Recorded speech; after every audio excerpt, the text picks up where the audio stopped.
Technologies have come in which didn't lead to joblessness, new jobs were created.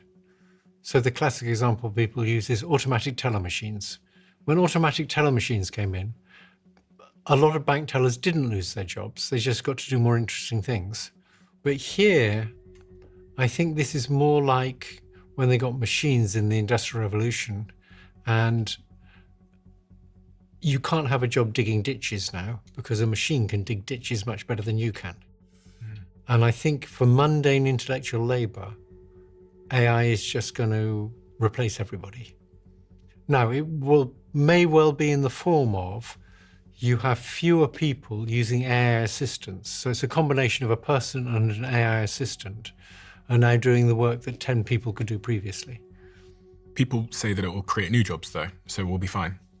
Yes, and that's been the case for other technologies, but this is a very different kind of technology.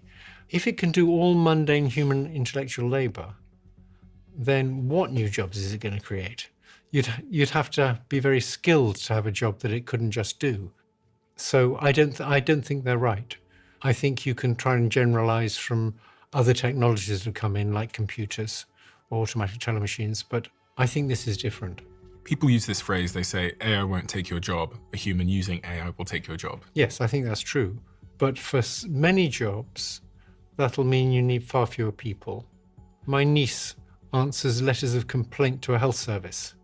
It used to take her 25 minutes. She'd read the complaint and she'd think how to reply and she'd write a letter. And now she just scans it into a chatbot and it writes the letter. She just checks the letter. Occasionally she tells it to revise it in some ways. The whole process takes her 5 minutes. That means she can answer 5 times as many letters. And that means they need 5 times fewer of her. So she can do the job that 5 of her used to do. Now, that will mean they need less people. In other jobs, like in healthcare, they're much more elastic. So if you could make doctors 5 times as efficient, we could all have 5 times as much healthcare for the same price. And that would be great. There's almost no limit to how much healthcare people can absorb. They always want more healthcare if there's no cost to it. There are jobs where you can make a person with an AI assistant much more efficient and you won't lead to less people because you'll just have much more of that being done. But most jobs, I think, are not like that. Am I right in thinking the sort of industrial revolution played a role in replacing muscles? Yes, exactly. And this revolution in AI replaces intelligence, the brain? Yeah.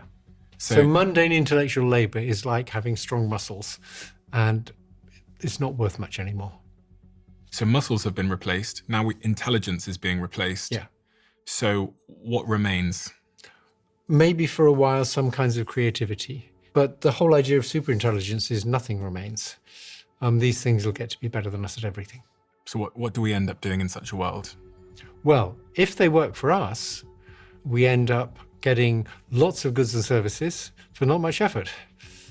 Okay, but that sounds tempting and nice, but I don't know, there's a cautionary tale in creating more and more ease for humans in it going badly. Yes, and we need to figure out if we can make it go well. So the nice scenario is, imagine a company with a CEO who is very dumb, probably the son of the former CEO, and he has an executive assistant who's very smart, and he says, I think we should do this. And the executive assistant makes it all work. The CEO feels great. He doesn't understand that he's not really in control. And in some sense, he is in control. He suggests what the company should do. She just makes it all work. Everything's great. That's the good scenario. And the bad scenario? The bad scenario is she thinks, why do we need him? Yeah. I mean, in a world where we have superintelligence, which you don't believe is that far away. Yeah, I think it might not be that far away. It's very hard to predict, but I think we might get it in like 20 years or even less. So what's the difference between what we have now and superintelligence? Because it seems to be really intelligent to me when I use like ChatGPT 3.0 or Gemini or... Okay, so AI is already better than us at a lot of things. In particular areas, like chess, for example. Yeah. AI is so much better than us that people will never beat those things again. Maybe the occasional win, but basically, they'll never be comparable again. Obviously the same in Go. In terms of the amount of knowledge they have, something like GPT-4 knows thousands of times more than you do. There's a few areas in which your knowledge is better than its, and in almost all areas, it just knows more than you do. What areas am I better than it?